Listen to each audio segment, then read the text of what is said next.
స్వామి హనుమ శతయోజనములు గల వారిధిని దాటి సీతాన్వేషణ చేసిన తర్వాత సీత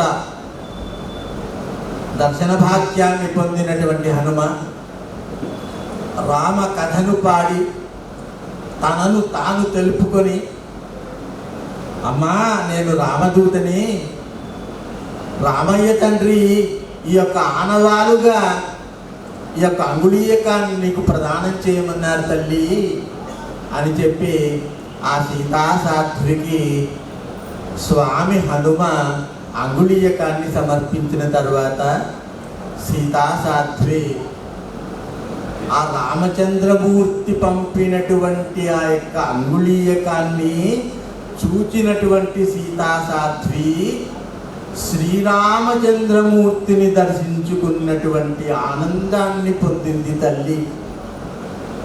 ఎంత భాగ్యం, ఎంత భాగ్యం కలిగింది సీతమ్మ తల్లికి.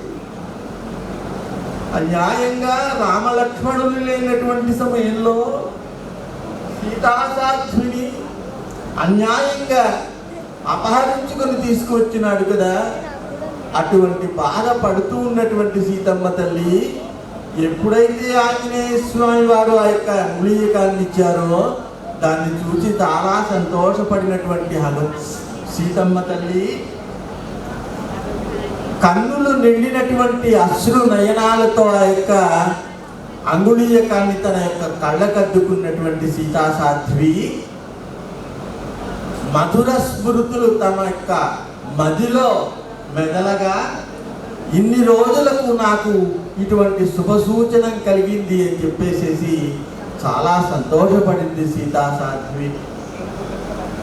ఓ మహాబల, వాయునందన, మహాతేజుడవు నీవు కపిశ్రేష్ఠుడవు హనుమ. శతయోజ